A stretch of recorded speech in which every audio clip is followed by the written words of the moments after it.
السلام علیکم ورحمۃ اللہ وبرکاتہ۔ آپ تمام حضرات کو محی الدین سٹوریز آفیشیل اکاؤنٹ پر خوش آمدید کہتا ہوں۔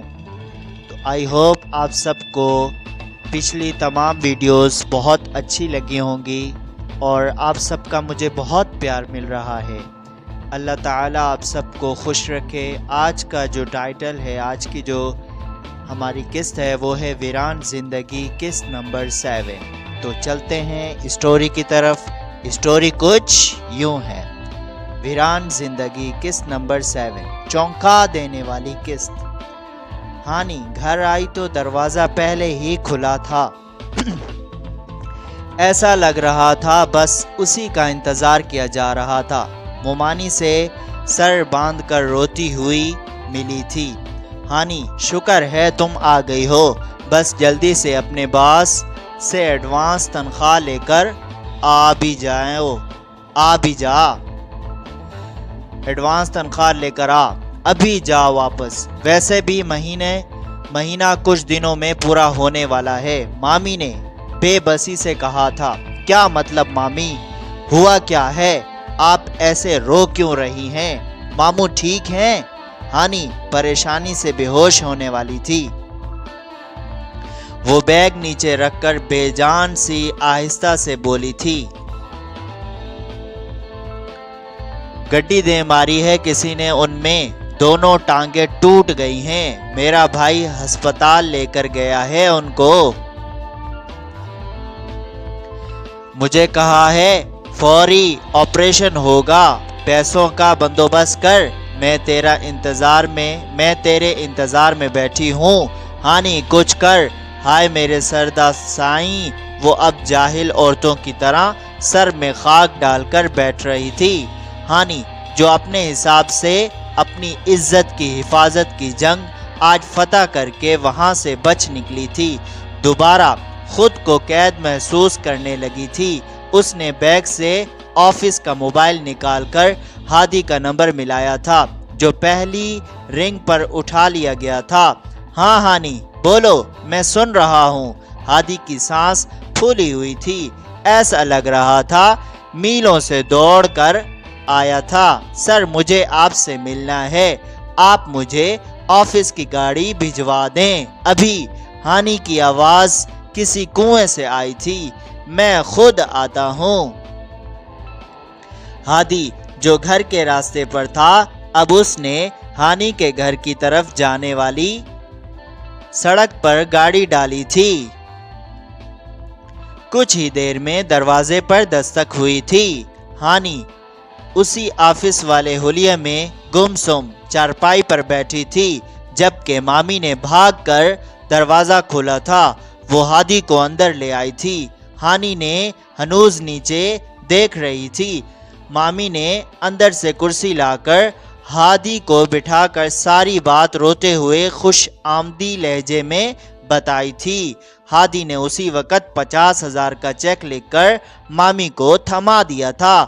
مامی مختلف سستے جملے بول کر ہادی کی مشکور ہو رہی تھی۔ ہانی بنا کوئی بات کیے چپ چاپ اندر چلی گئی تھی۔ ہادی بھی گھر آ گیا تھا۔ اندر جا کر ہانی نے وضو کر کے عصر کی نماز ادا کی تھی۔ اب وہ سجدے کر کے دھاڑے مار مار کر رو رہی تھی۔ میں بک گئی اللہ، اب میں ہادی سر کا ہاتھ نہیں جھٹک سکتی، وہ مان بھی آج چھن گیا مجھ سے۔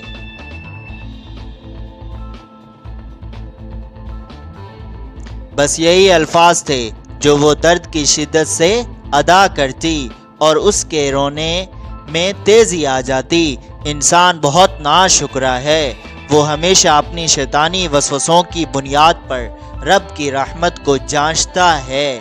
وہ رب جو اس آسمان اور زمین کو ساتھ ملنے نہیں دیتا، الگ رکھے ہوئے ہے، تو اس رب کے لیے اس گوشت پوست کے انسان کے مسائل بھلا کیا معنی رکھ سکتے ہیں؟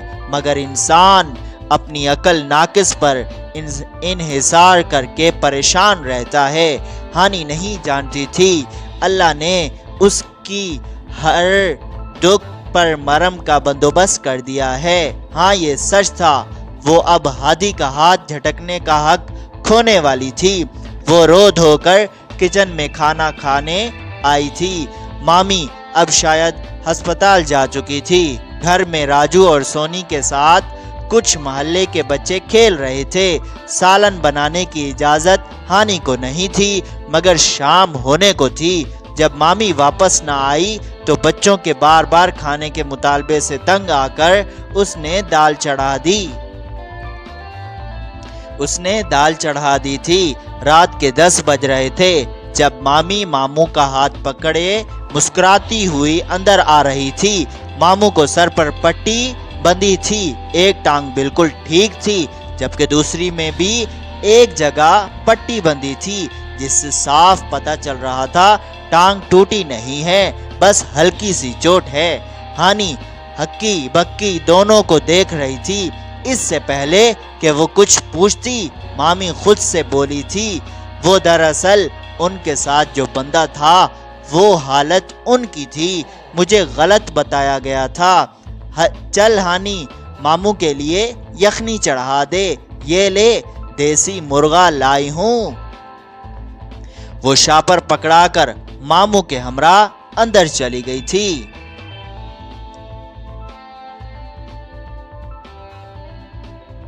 ایک لمبی سانس کھینچ کر ہانی یخنی چڑھانے کچن میں آئی تھی۔ وہ سب کام نپٹا کر سونے لیٹی تھی۔ مامی سے رقم کی واپسی کا مطالبہ بالکل فضول تھا، کیونکہ وہ رقم اس ماہ کی تنخواہ سے بس 5000 زیادہ تھی، جو ویسے ہی مامی کو دینی ہی تھی۔ اس نے چند دن تک لہذا کچھ کہنا فضول تھا۔ وہ جان گئی تھی وہ جتنی بھی کوشش کر لے رب کا لکھا نہیں ٹل سکتا۔ وہ سب اللہ پر چھوڑ کر پرسکون سی سو گئی تھی۔ اگلی صبح وہ حسب معمول تیار ہو کر آفس کی گاڑی میں بیٹھ گئی تھی۔ آفس میں وہ آج کے دن کی ٹاسک فائل لے کر ہادی کے کمرے میں آئی تھی۔ السلام علیکم، گڈ مارننگ سر۔ وعلیکم السلام۔ میرے ساتھ آئیں ہانی، وہ کہہ کر باہر نکل گیا تھا۔ ہانی دھڑکتے دل کے ساتھ اس کے پیچھے نکلی تھی۔ جب تک وہ نیچے پہنچی وہ گاڑی اسٹارٹ کر کے فرنٹ ڈور کھولے اس کا منتظر تھا۔ ہانی چپ چاپ بیٹھ گئی تھی۔ کافی دیر بے مقصد گاڑی گھمانے کے بعد اس نے ایک جگہ گاڑی سائڈ پر لگا دی تھی۔ وہ ہانی کی طرف اب بنا کسی آڑ کے دیکھ رہا تھا۔ ہانی کل والی مامی کی حرکت کے بعد اب بس اپنی قسمت اللہ پر چھوڑ چکی تھی۔ وہ بس اپنے ہاتھ ایک دوسرے میں پھنسائے بظاہر پرسکون سی بیٹھی تھی، مگر دل میں طوفان چل رہا تھا۔ ہانی مجھ سے شادی کرو گی؟ سوال اتنی بے قراری سے پوچھا گیا تھا کہ ہانی کی آنکھوں میں آنسو آ گئے تھے۔ وہ باقاعدہ رونے لگی تھی۔ میں تم سے بہت محبت کرتا ہوں، تمہیں اپنی عزت بنانا چاہتا ہوں۔ سوال کی وضاحت کی گئی تھی۔ ہادی نے ایک بار پھر ہانی کا ہاتھ پکڑا تھا۔ اس بار ہانی نے بنا کوئی مزاحمت کے اپنا دوسرا ہاتھ اس کے ہاتھ پر رکھ کر اپنا سر ہاں میں ہلا دیا تھا۔ میں جلد ہی ماں سے بات کرتا ہوں، میں ایک لمحہ بھی تمہارے بغیر نہیں گزار سکتا۔ وہی محبت کے وعدے قسمیں جن کے الفاظ ازل سے نہیں بدلے، بس ان کا اظہار کرنے والی زبان سچی یا جھوٹی ہوا کرتی ہے۔ ارادے، نیت اور جذبات کی تاثیر مگر ضرور بدلتی ہے۔ ہادی اب دوبارہ ہانی کو آفس لایا تھا، خود وہ واپس گھر آیا تھا۔ آج زہیب کو گئے 5 مہینے ہو چکے تھے۔ رابی نے خود کو BA کی تیاری میں مصروف کر لیا تھا۔ وقت اپنی ڈگری پر گزر رہا تھا۔ گرمی کی جگہ اب سردی نے لے لی تھی۔ اب شام میں اچھی خاصی ٹھنڈ ہونے لگی تھی۔ رابی بنا پنکھا لگائے اپنے کمرے میں بیٹھی پڑھ رہی تھی جب پروین بیگم کی گھبرائی آواز اس کے کانوں میں ٹکرائی تھی۔ کیا کہتے ہیں ڈاکٹرز؟ بیٹا یہاں لے آؤ، یہاں کروا لیں گے علاج، تم پریشان مت ہو، سعدیہ بالکل ٹھیک ہو جائے گی۔ ایسا ہو جاتا ہے بے زچگی میں، گاؤں میں تو آج تک کوئی نہیں مرا، اس سے بھلی چنگی پھر رہی ہیں عورتیں۔ پروین بیگم کے آنسو مسلسل بہہ رہے تھے مگر وہ زہیب کو حوصلہ دے رہی تھی۔ کچھ وقت ایسا ہی گزرا۔ اب پروین بیگم فون بند کر کے باقاعدہ رونے لگی تھی۔ امو کیا ہوا ہے سعدیہ باجی کو؟ رابی نے ماں کو جھنجھوڑ کر پوچھا تھا۔ حمل تھا، ساتھ چھوٹی سی رسولی بھی بن رہی تھی۔ ڈاکٹر کہتے ہیں بچے کے ساتھ ہی نکال دیں گے مگر آج وہ پھٹ گئی ہے، اس کے زہر سے بچہ بھی مر گیا ہے، ساتھ ہی سعدیہ کی حالت بھی خراب ہے، بے ہوش ہے۔ ڈاکٹرز نے آپریشن سے سب باہر نکال دیا ہے مگر جو باقی کی رپورٹس ہیں وہ بھی اچھی نہیں آئی۔ سعدیہ کمزور ہے، ڈاکٹرز نے بس دعا کا کہا ہے۔ پروین بیگم اب منہ پر دونوں ہاتھ رکھ کر تکلیف سے رونے لگی تھی۔ رابی کی اوپر کی سانس اوپر اور نیچے کی سانس نیچے ٹھہر گئی تھی۔ کاٹو تو چھری پر خون کا ایک قطرہ نہ لگے، اس کا رنگ سفید ہو چکا تھا۔ وہ الٹے قدم اپنے کمرے میں چلی آئی تھی۔ کنڈی لگا کے وہ گھبرائی سی یہاں وہاں دیکھ رہی تھی۔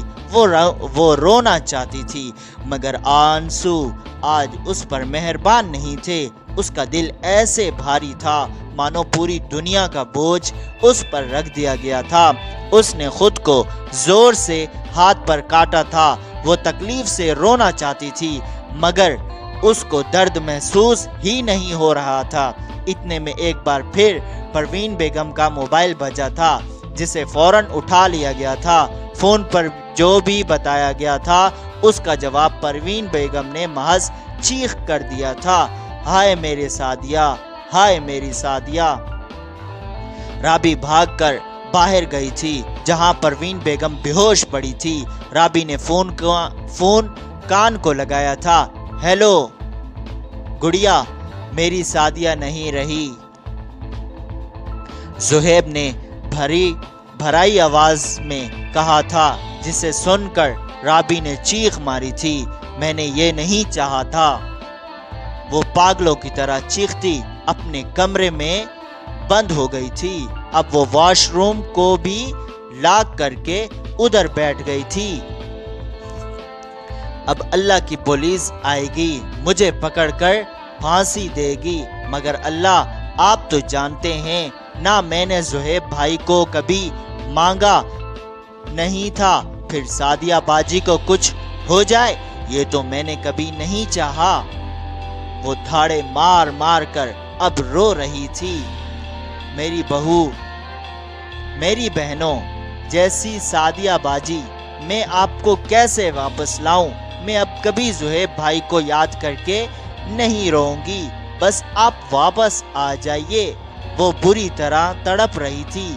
کافی وقت ایسے ہی گزرا تھا، پھر اسے بے ہوش پڑی ماں کا خیال آیا تھا۔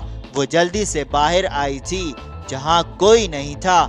شفیق صاحب انہیں گھر داخل ہوتے ہی اس طرح دیکھ کر فوراً ہسپتال لے کر گئے تھے، جبکہ وقار کو ٹینٹ والے کے پاس بھیجا تھا کیونکہ ان کو زہیب فیکٹری میں مطلع کر چکا تھا۔ رابی اب برآمدے میں بیٹھ کر درود شریف کا ورد کرنے لگی تھی۔ اللہ سب ٹھیک کر دے گا۔ وہ خود پر غلط سلط دوپٹہ اوڑھتی خود کو تسلی دے رہی تھی۔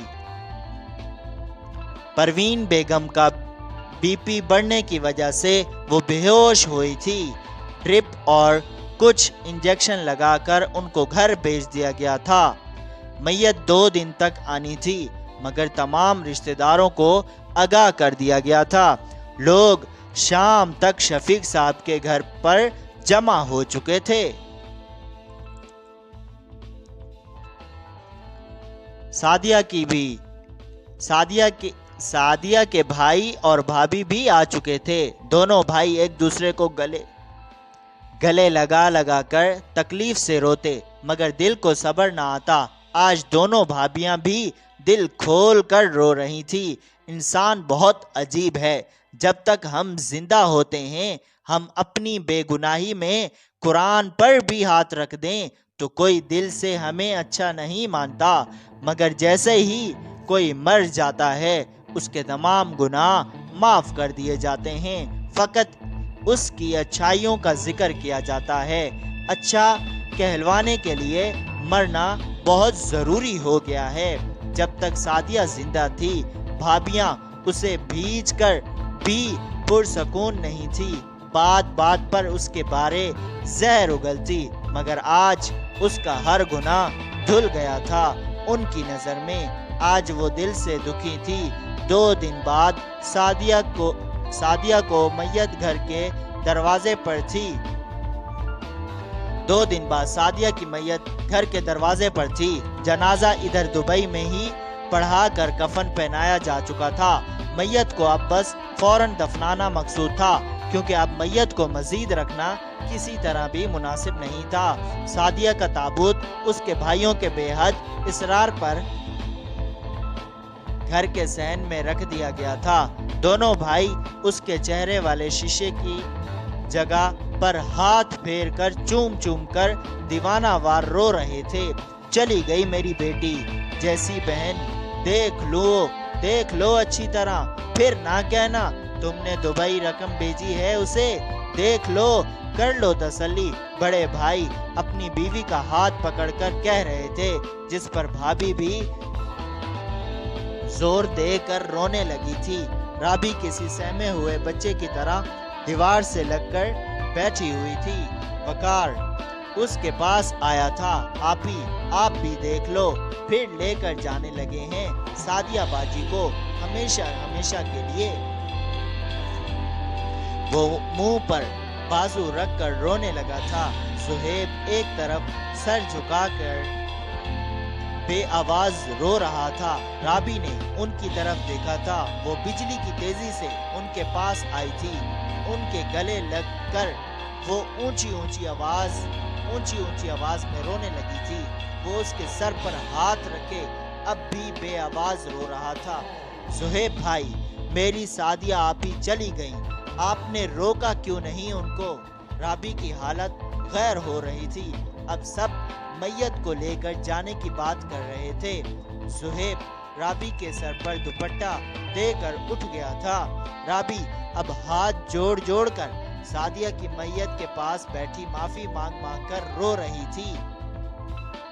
اس کو تابوت کھول کر اس کا نیلا پڑتا چہرہ بھی دکھایا گیا تھا۔ وہ پرسکون سی ابدی نیند سو رہی تھی۔ شام کا وقت کلمہ شہادت اللہ اکبر کی صدا شفیق صاحب کے گھر سے گونجتی ہوئی قریبی آبائی قبرستان کی طرف جا رہی تھی۔ رابی بے ہوش ہو چکی تھی۔ اس کے لیے فوری ڈاکٹر کو گھر پر ہی بلایا گیا تھا۔ سعدیہ جیسے چپ چاپ ان کی زندگی میں آئی تھی ویسے ہی خاموشی سے جا چکی تھی۔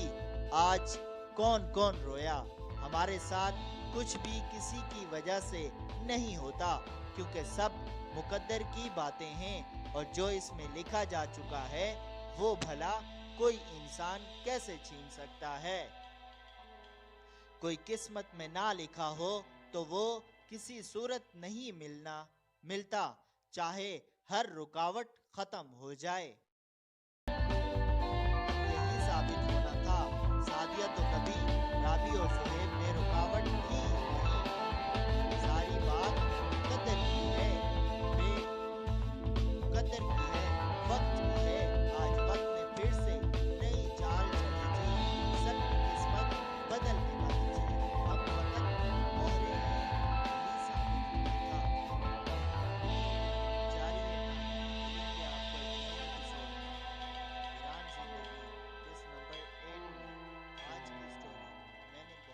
مشکل سے، بہت مشکل سے اس کی وائس لگائی ہے. آپ سوچ نہیں سکتے اس وقت مجھ پر کیا بیت رہی ہے.